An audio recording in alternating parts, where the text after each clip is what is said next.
Bueno, pues ahora sí, Roberto, muchas gracias por estar aquí y pues te damos toda la pantalla. Ajá. Ahora sí, si puedes, si deseas, puedes compartir. Acá, buenas tardes a todos. Entonces, ahora sí voy compartiendo. El trabajo que les voy a presentar es sobre un buscador de números primos que he estado, bueno, de un proyecto, sobre todo de entender un paper que habla de un buscador de números primos, que he estado desarrollando con dos alumnos, que es Mora, se llama Mora, la señorita, tal cual su nombre completo, el joven Ordaz y yo, Roberto. ¿Por qué números primos? Bueno, porque es un tema que está en los temarios desde la secundaria, en que uno da. Yo doy de iniciación y desde ahí salen los números primos. Entonces, es buscar que los alumnos se den cuenta de que con eso que están aprendiendo, ahora que es casi una denuncia de todos los alumnos de ¿para qué me sirve? Es algo que ya uno escucha muy actualmente. Al alumno a fuerzas quiere saber para qué le sirve eso. Pues te puedes enseñar que los números primos tienen vigencia. Y además enseñarles que cuando hablan de utilidad, no tiene por qué siempre visualizarse como creo que debido a las circunstancias se ha enfocado ahora. La gente cuando habla de que algo es útil es porque le sirve para mover una palanca, para comprar algo, para ganar dinero. Si no está en esos rubros, no es útil. Y mostrarle que la teoría matemática sí es útil para generar cosas que a lo mejor que después recaen en esas circunstancias a lo que ellos llaman utilidad. Que si no hubiera mucho de ese sustento teórico, muchas de las cosas que se han logrado no se tendrían. Celulares, computadoras, que es por ese sustento teórico que se logran hacer los algoritmos de encriptación y muchas otras cosas que hoy día parecen cotidianas a la vida de todas las personas. Entonces, ¿por qué seguir jugando con ellos? Les digo, pues si sigues usando la criptografía, cuando tú mandas tus datos y quieres que no viajen en claro, hay algoritmos que utilizan el manejo de números primos. Les digo, pues además está en tu temario. Pero como les decía, permite incursionar de manera bonita en otros conceptos, algunos bastante complejos. Y bueno, pues comenzamos viendo cómo se los enseñamos, ¿no? Cuando yo creo que la criba de Eratóstenes es de las más citadas, al menos siempre les citamos esas, ¿no? Les empezamos a construir los números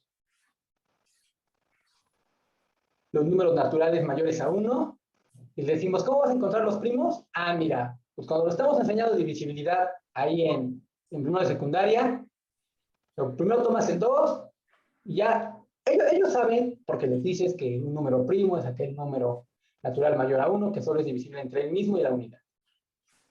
Y empiezan a quitarle, ¿no? Ellos empiezan a quitar el 4, el 6, les hablas de múltiplos, agarras todos los de múltiplos y les ayudas con eso, ¿no? Pero, por ejemplo, cuando tú ves a los alumnos, si tú les dices, les das un número y les dices, a ver, de 100, factorízamelo como producto de primos. Por ejemplo, lo primero que encuentras es que ellos empiezan a agarrar todos. Ellos empiezan a revisar todos los números, ¿no?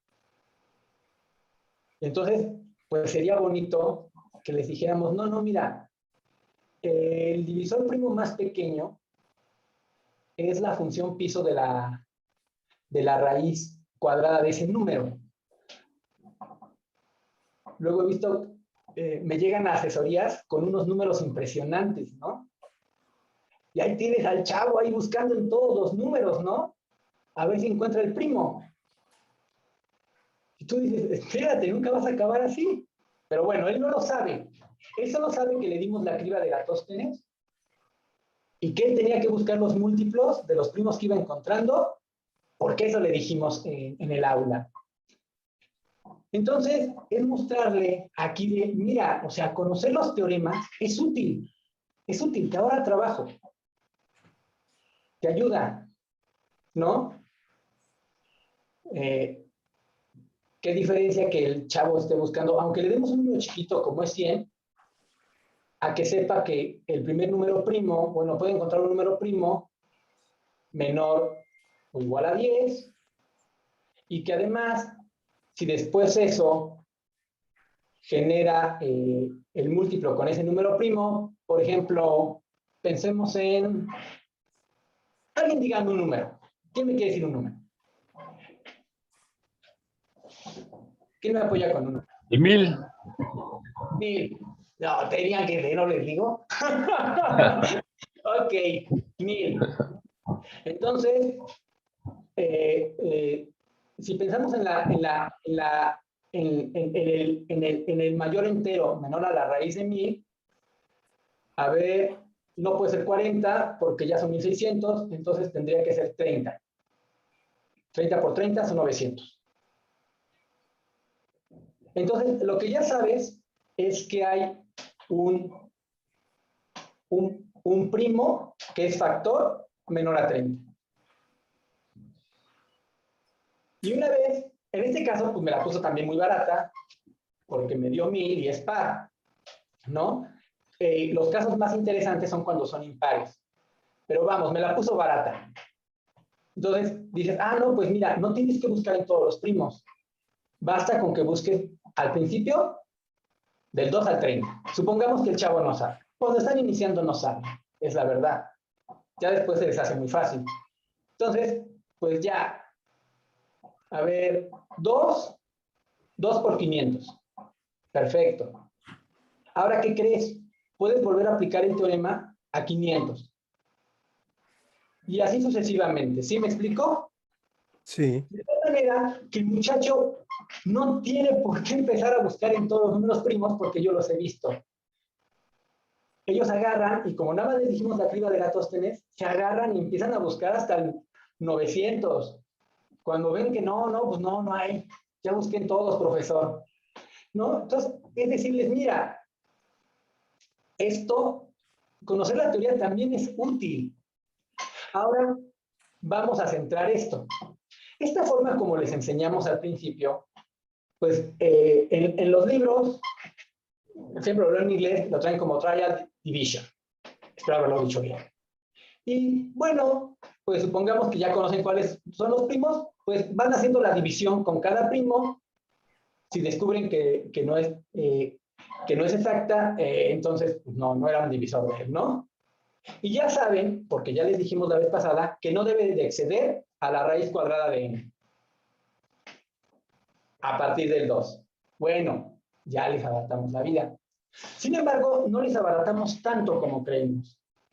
Porque resulta que ¿cuánto va a tardar el algoritmo? Bueno, pues resulta que este algoritmo de trial division, que en el fondo es el que siempre les enseñamos, pues en realidad en el peor caso tiene complejidad exponencial. Entonces, si el chavito no sabe y lo empieza a hacer todo, pues por eso cree que le dejamos mucha tarea. Porque él está haciendo todos los números. No le hemos dado las herramientas para que se diera cuenta que la teoría era bien importante y que conocer los conceptos le ayudaba a resolver rápido y que no tenía que hacerlo todo. Quiero mostrarles lo siguiente. Aquí está. Ahorita se los voy a explicar un poco con más detalle después, pero este es un programa en R. Un programa hecho de manera inocente. Y justamente lo único que hace es que me calcula aquí en esta función, me calcula un conjunto de números primos y algunos no van a ser primos, como después veremos.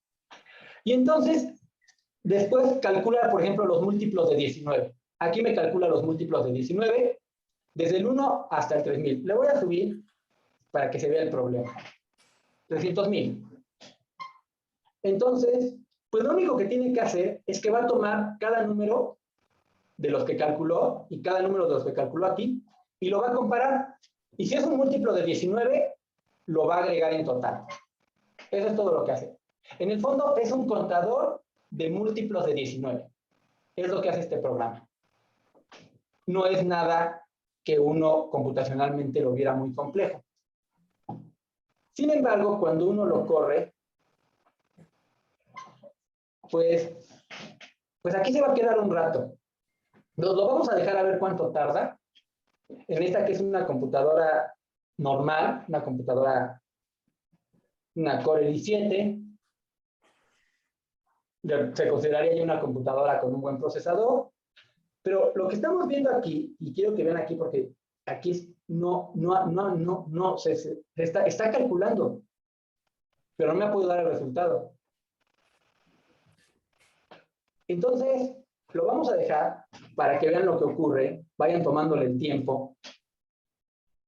E imaginemos, 300,000 son muchos para un muchacho, pero para una computadora deberían de ser nada. Y sin embargo, en ese tiempo que he hablado, todavía no me da el resultado de cuántos múltiplos de 19 hay en esta otra lista. Los está buscando. Bueno, entonces, quería empezar con esto, de que sí, los números primos, sobra material. Hay en álgebra teoremas con límites que involucran números primos. Entonces, casi que se presta a cualquier grado de los que damos.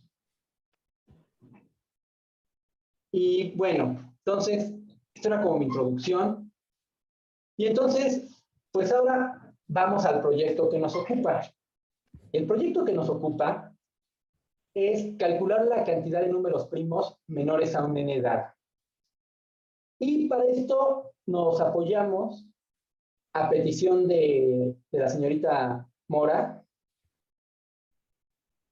en el artículo de Weimar Wilfrido López Zubia, que al parecer sacó hace poco tiempo y da una explicación. Aquí está el artículo. Y bueno, pero si uno lee el artículo, al menos este que tiene, a lo mejor lo rebasa uno. Y el objetivo de nuestro trabajo es justamente hacerlo legible para todos. Que no quede duda de dónde saca los resultados, cómo es que los obtiene. Y entonces, el problema, que no es un problema nuevo, es encontrar la función phi de x. Esta función ya está definida en álgebra, que obtiene la cantidad de números primos menores a un valor x entero positivo dado. Hay que cambiarle. Positivo dado. Eso, hay que volverle a voltear. Eso es lo que queremos. Y entonces, ¿cómo vamos a proceder? Bueno, pues de alguna forma vamos a proceder como este primer programa que les enseñé. Sería genial tener una función que ya me diera los números primos y yo solo fuera comparando. A ver, 2 es mayor que 35. Sí, perfecto. Guárdalo. Va un número primo. 3, perdón, menor. 3 es menor que 35. Sí, perfecto. Guárdalo. Y que fuera checándolos y que al final me dijera, mira, es el 2, 3, 5, 7, 11, 13 y ya. Eso sería genial. Y son tantos. Desafortunadamente sabemos que no hay tal función. Entonces, el objetivo es, antes que nada, construir una función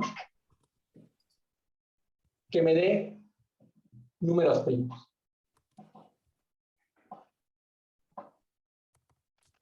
Y entonces, se procede partiendo de la geometría. Agarramos un triángulo rectángulo de lado 1, altura h, y donde la hipotenusa vamos a suponer que es un primo. Y vamos calculando cuáles son los posibles h's que obtengo. Vamos a empezar a partir de 5, o sea, vamos a pedir que el valor que dé sea mayor a 3. Y entonces, por ejemplo, aquí veo que para H5, H cuadrado es 24, 7, 48, 11, o sea, voy obteniendo todos los valores. ¿Cómo funciona esto? ¿Cómo funciona? Bueno, a ver. A ver, entonces, construyo mi H así, pero necesito, realmente lo que yo quiero es una función que quede en términos, que sea una función que me dé los números primos, no que yo se los dé a priori. Entonces, aquí sí, estamos checando eso. Él dice, de manera heurística, construyo esta otra función que llamo K cuadrada.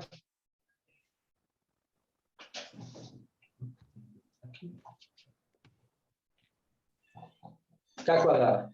La explicación que da en el paper es, yo la obtuve de manera heurística. Ok. Y checamos qué valores obtenemos con esta expresión. Vemos que en muchos casos, efectivamente, K cuadrada es lo mismo que se obtenía con H cuadrada.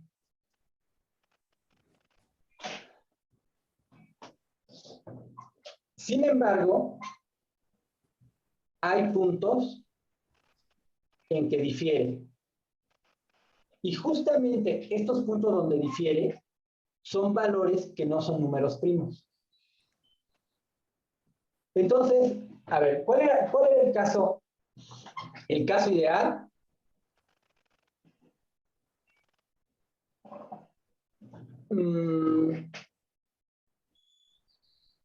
Supongamos que tienes...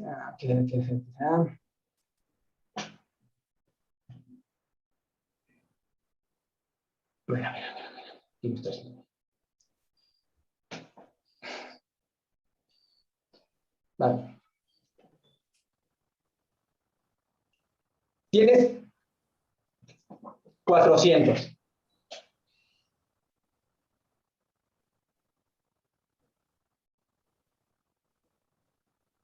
Y quieres ver cuáles son sus posibles factores primos. Bueno, ¿cuáles son los números primos menores a eso? Entonces, de la tablita, tú ya puedes buscar cuáles eran. Como reitero, ahorita sacó una función en términos que en realidad lo que obtengo es H y K. Como quiero que quede para P, igualo las dos ecuaciones. ¿Sí me estoy explicando? Alguien dígame. Bueno, todavía no queda así muy claro, creo, las columnas, porque parecía que al inicio era como encontrar, daba la impresión que era como encontrar ternas pitagóricas al inicio, algo así, por el triángulo. Ok. Pero Lo que buscamos ahorita es una función que me arroje números primos. Puros números primos de preferencia. La mayor cantidad de números primos. Que no le falte ninguno, eso sí. Entonces, esta toma del triángulo, donde la hipotenusa es un número primo, aplica el teorema de Pitágoras, literal. Te dice h cuadrada hacia p cuadrada menos 1. Y después crea otra que él denomina que obtiene de manera heurística.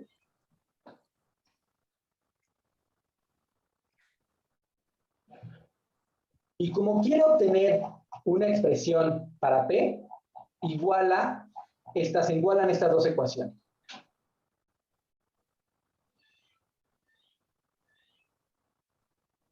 Haciendo el álgebra, te queda que ahora P tiene esta expresión. Ahora sí ya tiene una expresión que depende del índice I para la función P. ¿Cuál es el detalle? El detalle es que si hubiéramos sido estrictos, para igualar estas dos ecuaciones, tendríamos que haber restringido los dominios. Pero digamos que hecho así nada más, digamos que algebraicamente, ahora P, esta expresión de P, también me da un conjunto de números que no son primos, justamente los que le aportaba la función k cuadrada.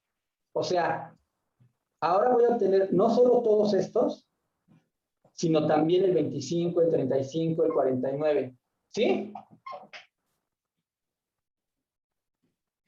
Entonces, lo importante es que a P no le falta ningún primo. Lo que no me sirve es que estoy obteniendo valores que no son primos. Entonces, ahora me gustaría encontrar una manera de quitar estos valores.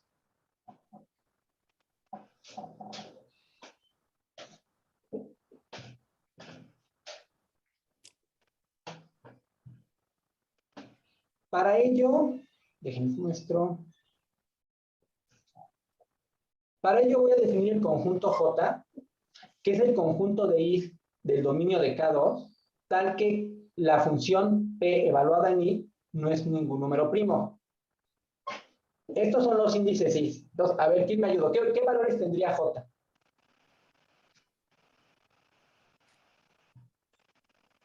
¿Qué preguntaste, perdón? ¿Qué valores tendría J? J son los índices I, tal que evaluados en P no da un primo. Entonces, ¿qué sería J? 2 al algo. No, bueno, a ver. J es el conjunto de índices I, tal que evaluados ahí, que P evaluado en este índice I, a lo mejor lo tengo que corregir aquí, este es P de I. Ahí está. Que P evaluado en I me da un número que no es primo. Entonces, ¿qué sería J? 8, 11, 16, 18, 21, 25, 28, ¿sí? Todos los índices donde al evaluarse en esta nueva expresión que me quedó para P, ya no fue primo. Entonces, ahora lo que sigue, a ver, dejo claro. Quiero una función que cuente los números primos. Creo una función que genera números primos, pero también me está generando cosas que no son primos. Luego entonces, ahora ya tengo P que genera números primos, pero tengo que eliminar estas entradas que no son números primos.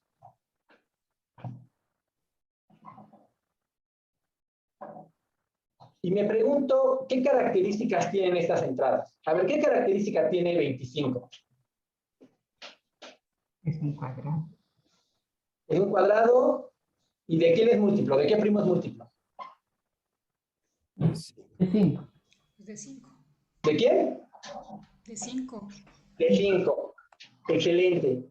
Y entonces, pues, me voy fijando más o menos dónde está el siguiente múltiplo de 5.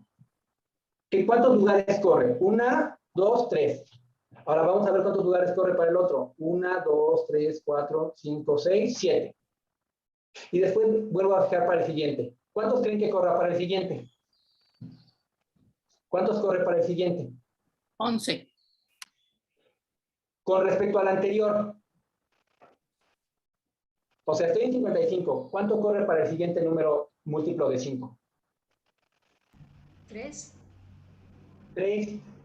Y entonces era 3, 7. ¿Qué creen que va a pasar después? Va a volver a ser 7, efectivamente. Y después otra vez 3. Entonces me doy cuenta que estos múltiplos que van apareciendo siguen una regularidad. Y en consecuencia puedo crear la serie específica para estos. De tal manera que sepa exactamente cómo eliminarlos. A ver, ahí va. Bueno, ahorita no va. Ahora, por ejemplo, me fijo en el 7. Su primer múltiplo no asumido ya, porque 35 también sería múltiplo de 7, pero ya fue tomado por el 5, es 49. Y otra vez me fijo, ¿cuánto tardan en aparecer? 1, 2, 3, 4, 5, 6, 7, 8, 9. Y después, 1, 2, 3, 4, 5.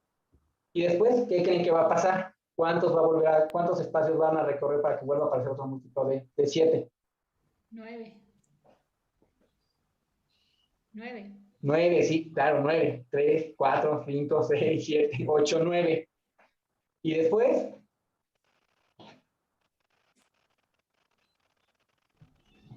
5. otra vez, 1, 2, 3, 4, 5. El punto es que descubres que todos los primos eventualmente tienen múltiplos, pero todos siguen una regularidad. Además, te percatas que si tú encuentras el primer número primo que no ha sido asumido antes, por ejemplo, aquí para el 7 fue el 49, como les decía, 35 también es múltiplo de él, pero ya estaba asumido para el 5. Nunca se vuelven a empalmar. ¿Sí? Entonces, por ejemplo, si yo te dijera, a ver, ¿cuáles son los números primos? Según mi tablita, vamos a hacer un ejercicio. Si yo te dijera, según la tablita que me está dando esta función P, ¿cuáles son los números primos menores a 41? ¿Qué me dirías?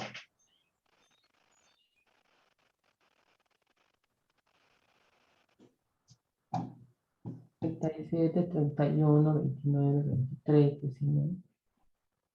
Exactamente, pero no, la tablita también te diría que es 35, que es 25, que es 17, que es 13, que es 11. O sea, la tablita como está calculando P, te da todos.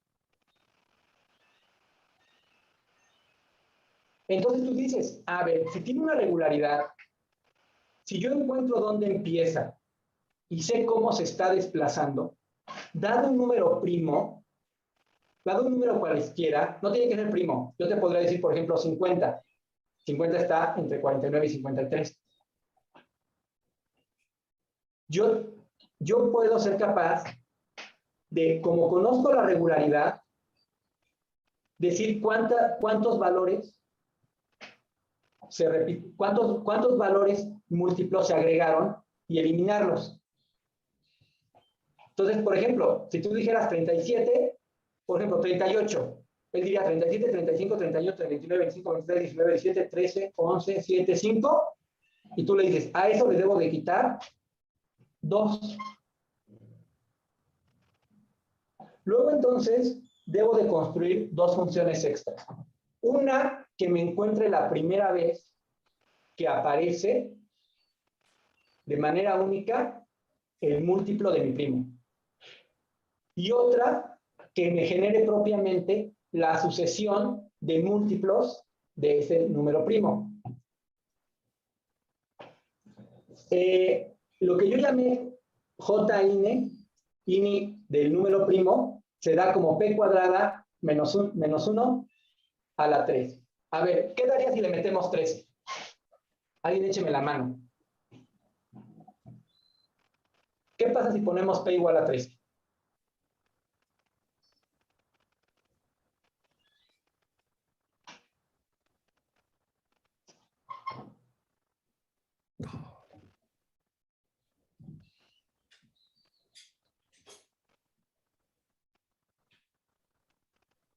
¿Nadie?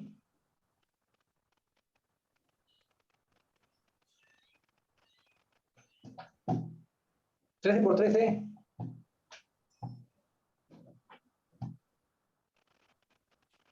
A ver, César Guevara, 13 por 13. 69. Menos 1.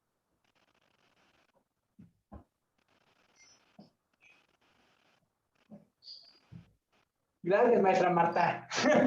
ganar es infinitamente. 34, ¿no? ¿O cuál me dice? Sí, 3 al cuadrado menos 1, ¿qué me da? 169, 168. Entre 3, Ah, entre 3. 56. 56. Entonces vemos, y justamente, mire, en 56 está la primera aparición de un múltiplo de 13 que no ha sido tomado antes. Como les decía, como nunca se repite, una vez que aparece, nunca se traslapa, con eso garantizas que no lo está sumando doble. Imagínense que cometieran el error de que aquí también toman para 35, cuentan tanto al 7 como al 5. Entonces, cuando tú le preguntaras al programa de menores a 42, te diría 41, 37, 35, te diría todos estos. Pero si se traslaparan, el contador de múltiplos aquí contaría doble. Y en lugar de nada más quitar 2, quitaría 3. Así que esa propiedad sí es importante de que nunca se traslape.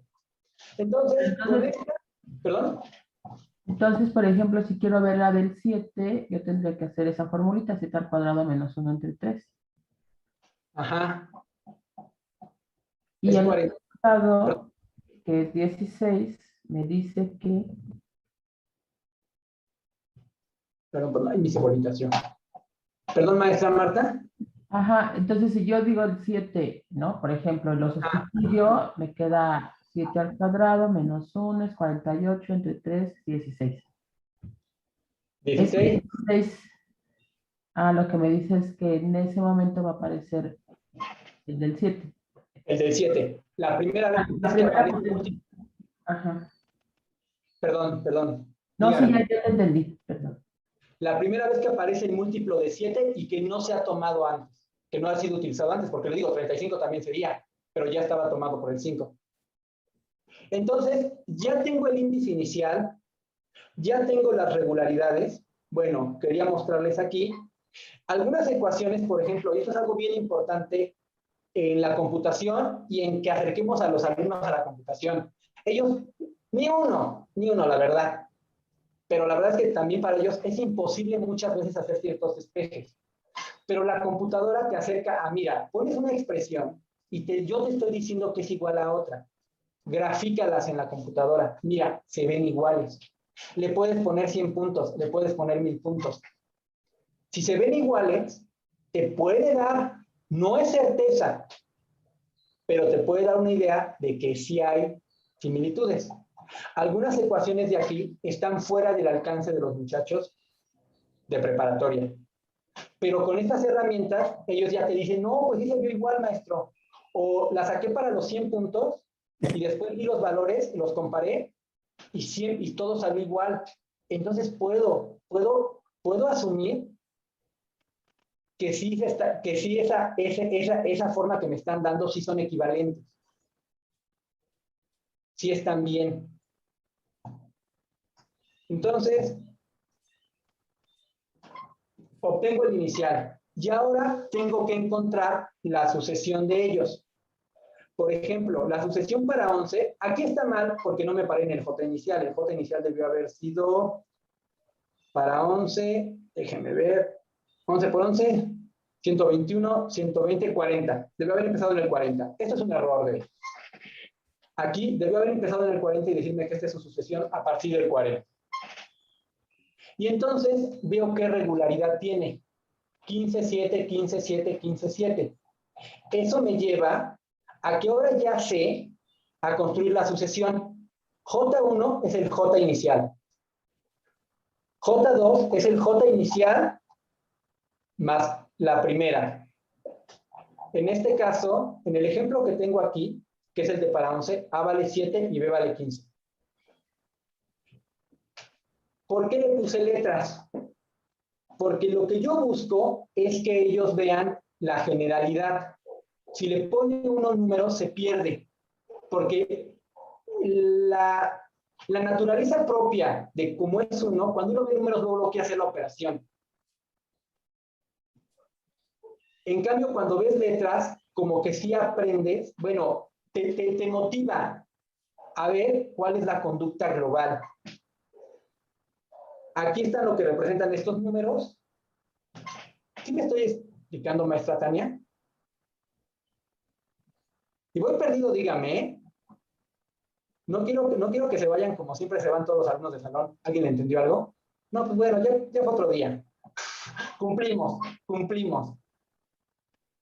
Entonces, J1 va a ser el J inicial, o sea, la primera vez que aparece el múltiplo no repetido. Después, le sumo la primera regularidad. ¿Por qué lo estoy poniendo así? Porque yo lo que quiero es obtener la expresión general para, ahora sí que, la expresión general de la sucesión. De tal manera que yo lo pueda obtener para cualquier índice que a mí me interese. Entonces, lo primero es 0 por A, 0 por A, pues deja solo el J inicial. Después, 1 por A más B menos B, en realidad me queda como si fuera 40 más 7. Después, 1 por A más B y más 0 por B, que esto va a dar 0, pues me deja justamente 7 más 15, 40 más 7 más 15.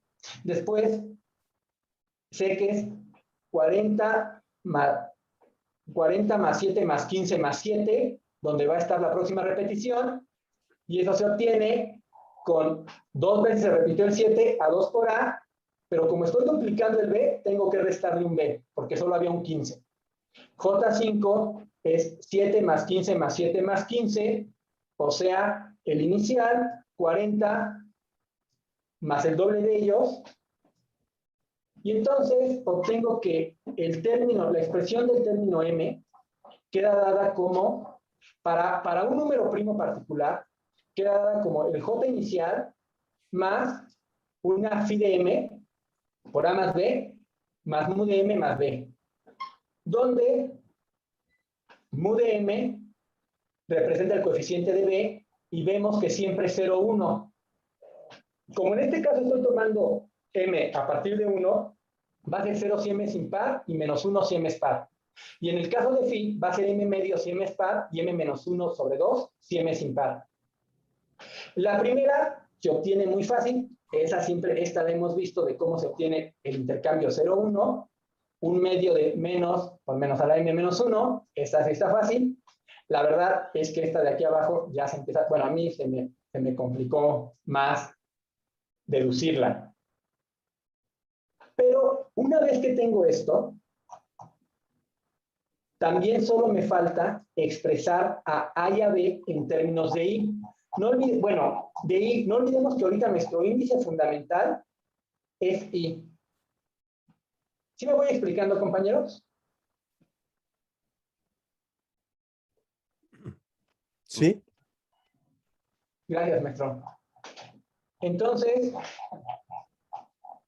a ver, me pregunto, ¿quién es A más B?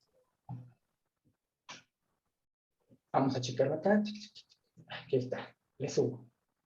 Y entonces, me doy cuenta que A más B, A y B son las regularidades.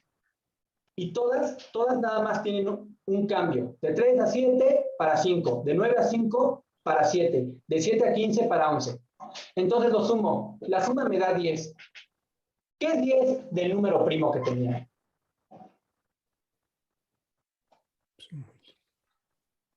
Su doble. 14 es el doble de 7, 22 es el doble de 11, 26 es el doble de 13, y así sucesivamente. Entonces, A más B se simplifica muy fácilmente porque A más B es 2 veces el número primo. Resolviendo un sistema de ecuaciones, llegas a que B tiene esta forma. Ahora, ¿por qué aquí no me importa que dependa de P? Porque en realidad yo ya tengo mi ecuación P aquí arriba, que más adelante voy a sustituir, y entonces todo va a quedar en términos del índice I. Nótese que esto que estoy explicando, digamos que de momento es para un solo primo. En realidad, cada número primo genera su propia sucesión, independiente de la otra. pues nunca se traslapan. La intersección de todos esos conjuntos siempre es el vacío. Entonces, sustituyendo en mi forma, en mi término general, ya las expresiones obtenidas, me queda lo siguiente. Ya sabíamos que J inicial era P cuadrada menos 1 sobre 3. A ver, lo estoy moviendo muy rápido, creo. Nadie me dice nada. Hasta yo me creo. Ya sabíamos que J es esto. Mu es esto que está aquí. Phi es esto que está aquí. A más B es esto que está aquí. B es esto que está aquí. Y entonces obtengo mi término general.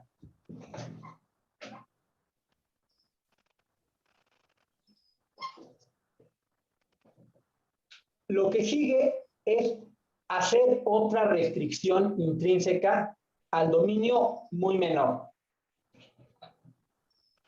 Nosotros sabemos que todos los números primos mayores a 2 siempre son impares.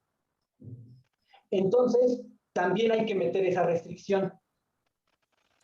Finalmente, la cantidad de números primos menores, por ejemplo, a un número par y su sucesor impar son exactamente los mismos. No cambias. Si tú tienes 1000 y 1001, los números primos menores a 1000 y 1001 son exactamente los mismos. Sin embargo, sí se gana en que acotas el dominio. Entonces aquí metes otra definición. Dice, bueno, ya tengo mis sucesiones de números que son múltiplos de primos. Tengo mi función P que me saca números primos y algunos que no son primos. Nada más vamos a hacerle como otra restricción a que todos los primos que saque sean impares. A todos, o sea, vamos a quitarle todos los valores P que en algún momento me pudiera arrojar mi función y que fueran un número par, porque de antemano ya sé que nunca un número par mayor a 2 va a ser primo. Entonces pongo esta restricción aquí, donde X es cualquier valor que tú des. ¿No? Pongamos fácil. Si tengo 8 aquí, menos 1 a la 8,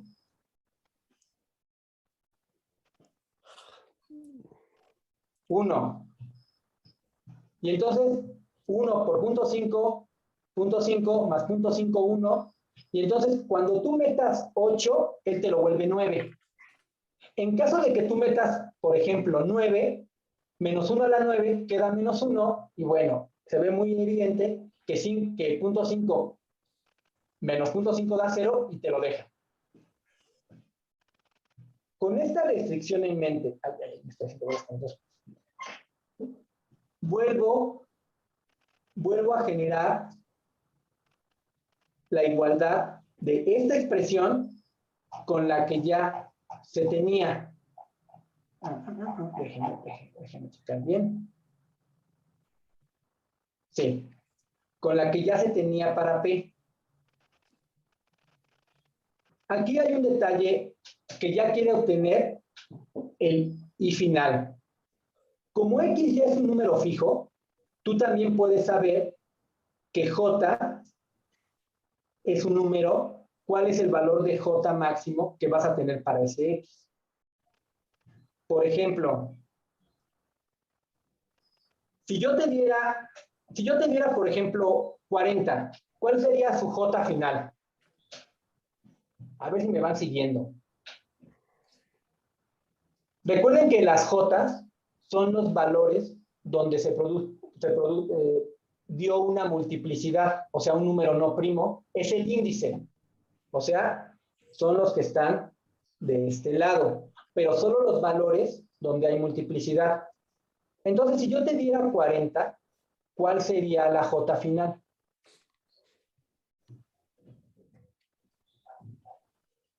¿40? Está entre 37 y 41. ¿Cuál sería la J final que marcaría?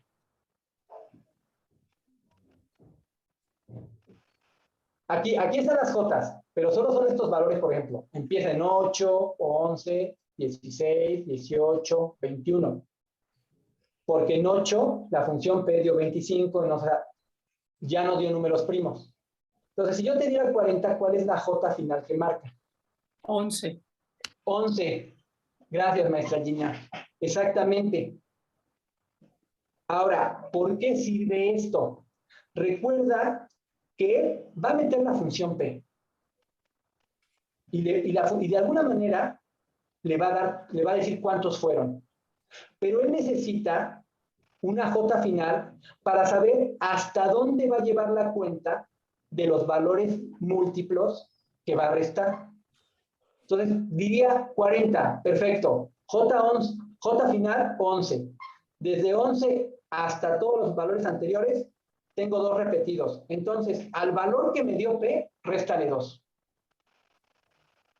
Y eso que obtengas es la cantidad de números primos antes de tu número 40. ¿Sí me expliqué, maestra Gina? Creo que sí, Roberto. Ok.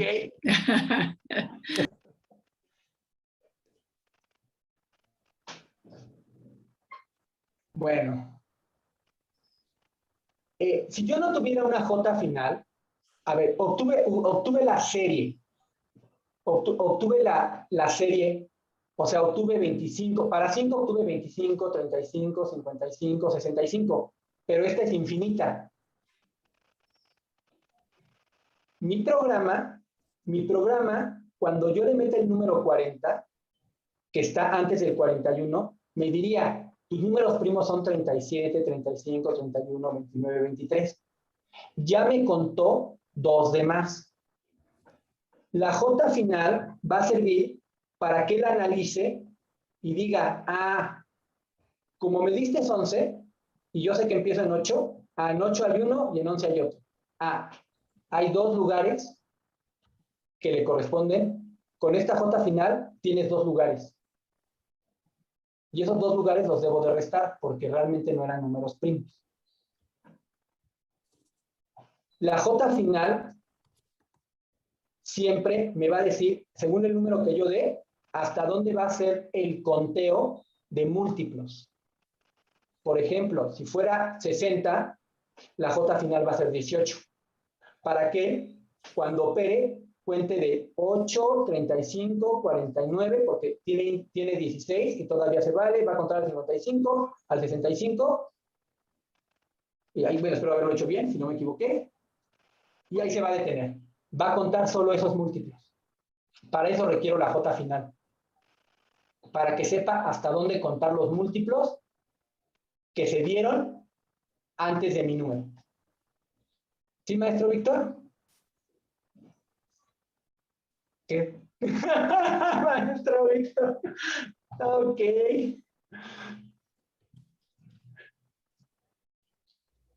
Bueno. La J final me indica el último índice antes o al mismo nivel del número que le estoy dando en principio, donde se presentaron multiplicidades.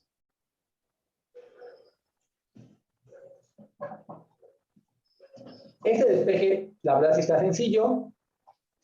Y como quiero que la J final sea máxima, bueno, pues quiero que este valor siempre sume, por lo tanto, este debe ser 1. Y entonces la J final máxima va a ser esta. Aquí hay que hacerle un ajuste porque en algunos momentos este número puede dar una fracción y yo quiero que dé un entero. Entonces vamos a tomar la función techo por si llega a dar una fracción, tome el entero inmediato mayor a ese número. Finalmente, también necesito una I final. La I final me va a indicar en qué índice quedó. Tú metes el número 43, ponle. Pero el sistema tiene que saber hasta dónde va a contar. Entonces, la I final para 43, por ejemplo, sería 13. La J final sería 11. La J final es sobre los índices de múltiplos, de números que no son primos. La I final es sobre tu número, hasta dónde va a tener que empezar a contar todos los primos anteriores. Entonces, si yo le diera 41, bueno, le había hecho 43. Su I final quedaría como en 13, a lo máximo 14, y empezaría a contar hacia atrás, 41, 37, y así se iría. ¿Me explico? Y la J final diría, fue 11. A partir de aquí, cuenta cuántos están repetidos. Diría 1, 2. Y entonces haría la cuenta. Como pedí antes de 43, diría 1, 2, 3, 4, 5, 6, 7, 8, 9, 10, 11, 12, 13. 13 menos 2. Y me arrojaría 11. Yo sé que algunos van a decirme ahorita, pero falta el 3 y el 2. Eso no es problema, es una constante. Al final se le agrega como una suma de más 2.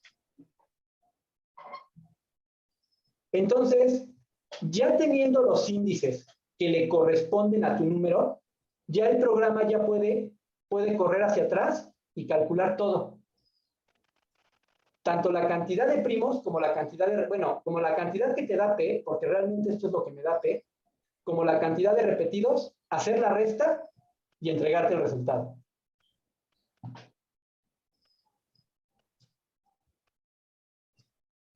¿Sí me voy explicando, Leonardo? Alguien dígame algo muy extraño. Bueno, ya no. Manuel está levantando la mano. Ah, dígame, maestro Manuel. Manuel te refieras, pero si soy yo, no estaba levantando la mano. No, era Manuel Olivares. Ah, ok. Sí, Ah. Olivares. Maestro Manuel Olivares, dígame.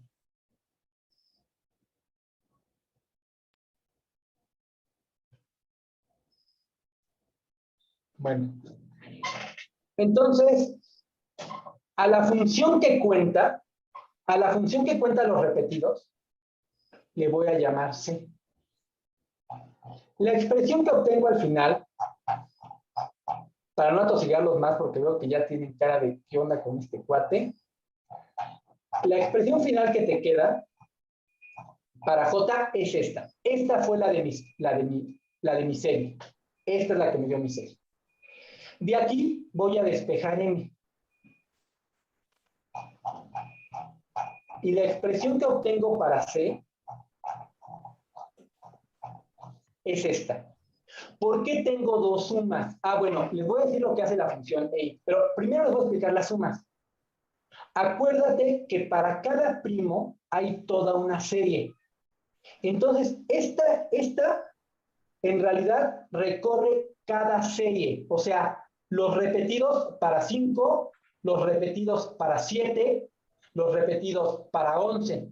Como no se empalman y como cada número primo, cada serie que se genera de múltiplos de números primos,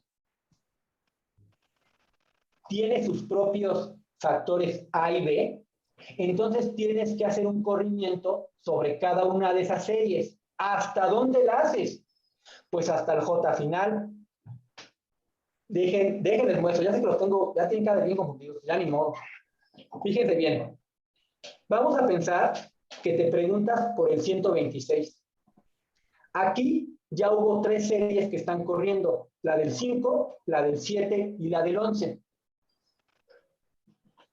No las detecta al mismo tiempo, sino que dice, a ver, ¿cuántas veces se repitieron múltiplos de 5? Y va a decir 1, 2, 3, 4, 5, 6, 7, 8.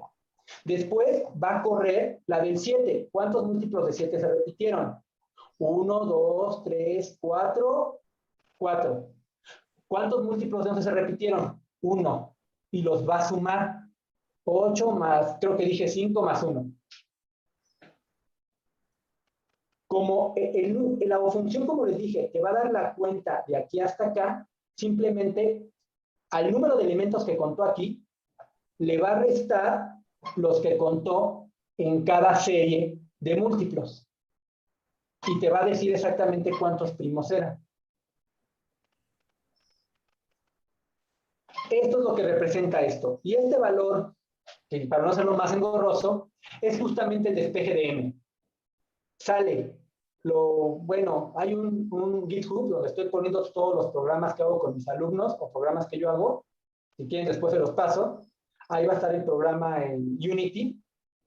Está también en C#. Bueno, se escribe en C# en Unity.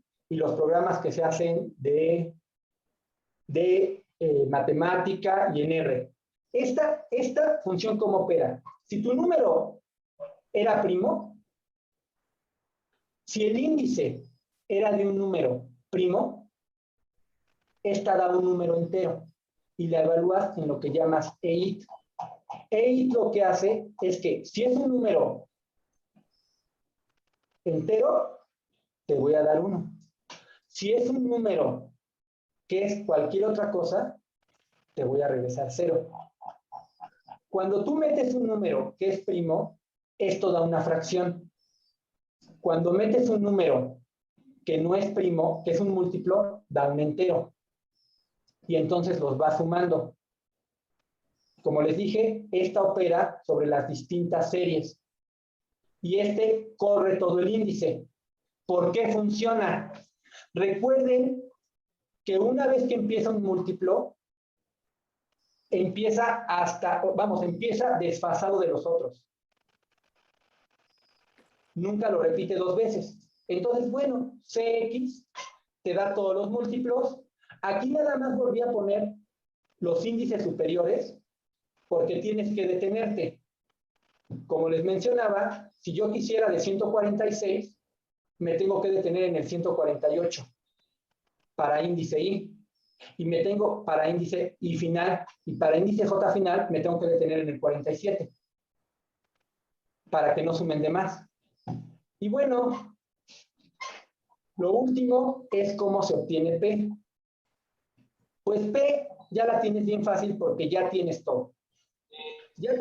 ¿Perdón? Tienes la función que calcula el índice final, aquí era I de F. Tienes la función que te calcula los repetidos y le sumas 2 porque son el 3 y el 2. Si metes las expresiones que te di para estas expresiones, hay una pequeña rata, lo que obtienes es justamente esta expresión. Parece mucha talacha, pero es mucho de álgebra. Y además está bonito porque como mis alumnos son de sexto, también manejan funciones. Y se puede ver si realmente están entendiendo lo de los dominios, lo de las imágenes. Entonces, creo que el ejercicio, como ejercicio está bonito. Finalmente, esto se le debe fundamentalmente al joven Ordaz, que es un máster en la verdad es muy bueno, ese chavo va a ser muy bueno programando un día. Déjenme ver, déjenme quito aquí pantalla completa. Bueno, ahorita les muestro el código, déjenme ver, cómo quito la pantalla, maximizar, a ver. Si yo aquí le meto, por ejemplo, 16, me dice los números primos que fueron. ¿Por qué muestra los números primos y la cantidad? Bueno, cuando uno ve el código te das cuenta que en realidad, cuando calculaste la cantidad de primos, en realidad también estaba sacando qué números primos eran. O sea, queda pegado. Si le pongo 100, me dice todo. Bueno, aquí está en proceso, falta que se le haga bien un display y que te muestre todos. Pero, a ver, déjenme cierro esto. Ahí, demonios. Unity.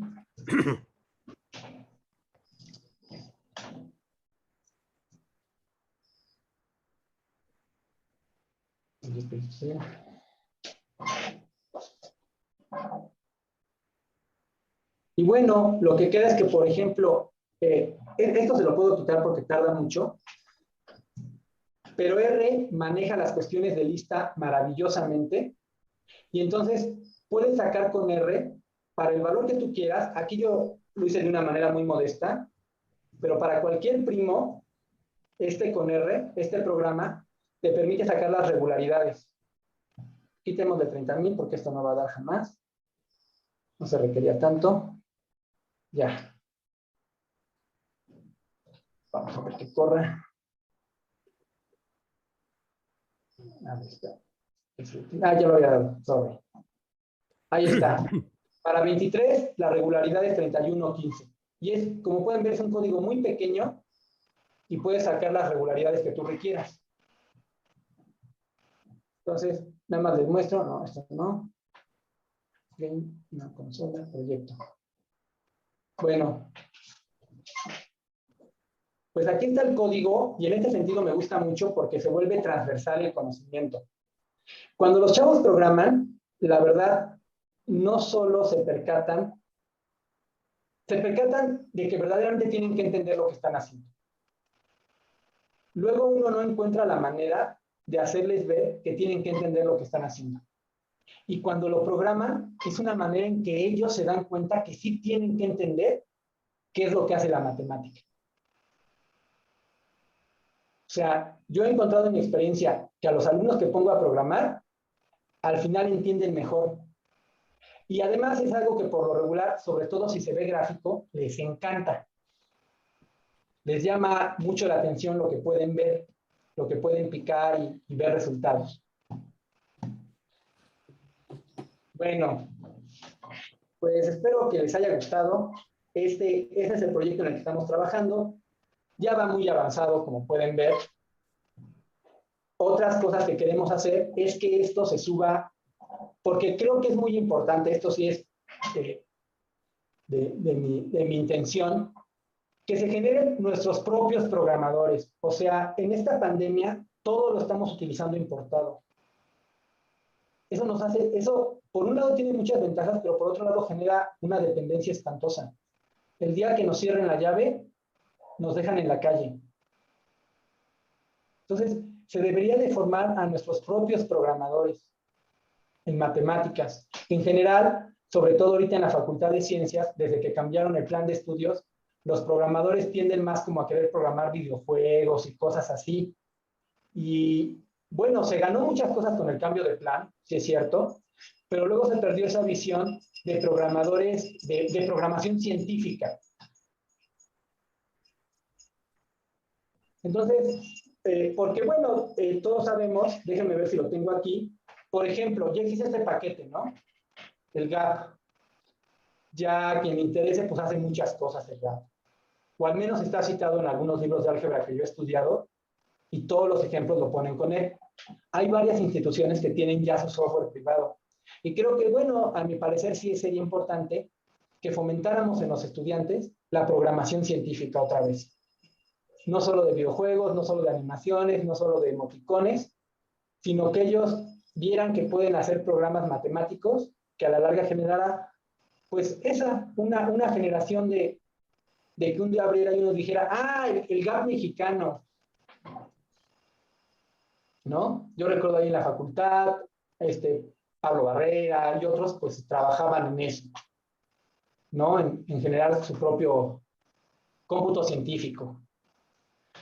Pues bueno, muchas gracias por su atención. Gracias a los que participaron.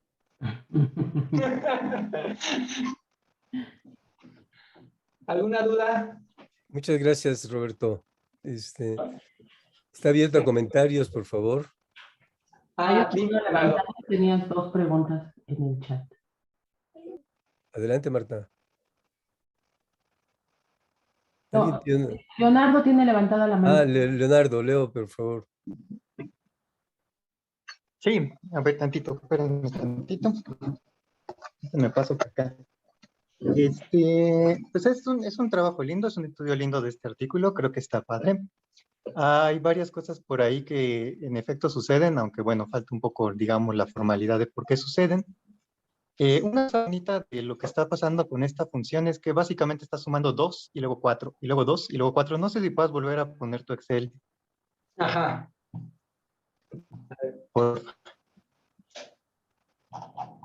Entonces, básicamente lo que está haciendo esto de elevar a la potencia del -1 es que cuando n es par pasa algo y cuando n es impar pasa otra cosa. Y eso básicamente el efecto que tienes que simplemente sumarle alternadamente 2 y luego 4. Es que no veo tu pantalla todavía. No, deja compartir, es que ya dejé de compartir, perdón. Sí, se me había Sí. pasado.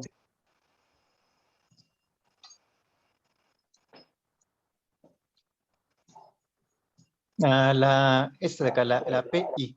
O sea, ahí primero al 5 le suma 2, y luego al 7 le suma 4, y luego al 11 le suma 2, y luego al 13 le suma 4. Y bueno, y está empezando con una cosa que es el 5, y ese pues es, cuando lo divides entre 6 deja residuo 5. Pues finalmente lo que tiene este efecto de sumar 2 y sumar 4 es que en módulo 6, pues nada más te estás alternando entre los residuos 1 y menos 1, 1 y menos 1. Y bueno, eso te garantiza que todos los primos van a estar ahí, salvo el 2 y el 3, que son como unas excepciones como muy chiquitas. Entonces, pues, digo, es como una bonita, digamos, una forma de pasar mediante una fórmula por los múltiplos de 6 más menos 1, y ahí tienen que estar todos los primos. Y luego también está esta otra formulita del pi al cuadrado menos 1 dividido entre 3, que también tiene muchísimo sentido, porque si vas sumando 2 y 4, entonces más o menos en promedio, cada 2 pasos sumas 6, y entonces en cada paso sumas 3. Y entonces, pues si no te estás fijando en los múltiplos de p que tengan a otros factores, pues el primero que va a aparecer es el cuadrado, y pues de ahí ya salen cosas. Sin embargo, hay por ahí unas cositas un poco más adelante. Me parece que como por el 175, cuando pi vale 175, en donde ahí puede que ya se empiecen a empalmar las sucesiones. Lo que acaba pasando con el 175 es que es 5 por 5 por 7. Y entonces a ese le va a tocar 2 veces ser múltiplo de cosas. Va a ser múltiplo de 5 y va a ser múltiplo de 7. Y entonces cuando lo quitemos, lo vamos a estar quitando 2 veces. Entonces, ahí sí, o sea, digamos, en general sí están sucediendo las cosas bien, de hecho hasta ahí, porque ese es el primer caso en donde pasan cosas raras, porque son como la primera vez que tienes 2 primos módulo 1 menos 1 módulo 6, pero justo en ese momento se te combinan los factores. Entonces, ese 175 va a aparecer tanto en la de 5 como en la de 7, y eso puede causar un poco de problemas. Digo, fuera de esto, yo creo que en general está muy padre, pues, o sea, digo, entender estas intersecciones va a ser un poquito difícil. Igual tiene que ver con las intersecciones de cómo se intersectan los múltiplos de primos, y eso en general es complicado. Pero yo creo que, digamos, esta presentación, esta actividad da muchísimo, muchísimo de qué hablar con los estudiantes. Y pues a partir de ahí, pues sí hay un buen de cosas que pueden practicar: exponentes, partes enteras, partes fraccionarias, partes techo, funciones, primos, y pues muchas cosas muy bonitas. Más lo de la aplicación, ¿no? Que eso también está muy padre. Entonces, digamos, creo que algunos colegas matemáticos tenían un poco esa inquietud de si todo esto sí se cumplía. Pues más o menos todo se cumple, nada más ahí ya cuando se empiezan a juntar en numeritos muy grandes, ahí puede que haya algunos problemillas, que creo que era una duda que tenían por ahí Gina, y me parece que también Hugo, ¿no? Pero todo se ve muy padrísimo, y pues justo, pues no sé, en general creo que estuvo muy bonita la plática, y muchas gracias por contarnos de este tema. De hecho, me daba curiosidad de esto que había salido por ahí. Se volvió como muy famoso, ¿no? Y pues escucharlo aquí hoy está padrísimo. Y nada más eso. Muchas gracias. No, gracias, Gracias, Leonardo, Leo. por todas tus aportaciones. Qué buena onda. Y Muchas yo los gracias, dejo, Leo. ya voy a la hora de la comida, pero muchas gracias. Hasta luego. Ándale, chao. Nos Excelente vemos, comentario, Leo. Leo. Excelente. Bye. ¿Algún Bye, otro Leo. comentario, por favor? Bueno, pues yo también le quiero agradecer al profesor Rogelio, Roberto. Roberto, perdón, Roberto. Para variar, digo otro nombre. Los nombres. Roberto, por tu plática. Creo que es interesante eh, hacernos ver, pues, detrás si tú agarras un paquete, por ejemplo, como matemática, y le dices, dame los primos, te los da en un abrir y cerrar de ojos. Pero ¿cuál es la matemática que está detrás? ¿Cómo puede hacer eso? Y eso es lo que tú nos estás mostrando, ¿no? Ujú. Y se puede tratar esa cuestión, como nos los has hecho notar, desde estadios muy tempranos en la formación de nuestros estudiantes. Eso creo que es valioso, Roberto. Ujú.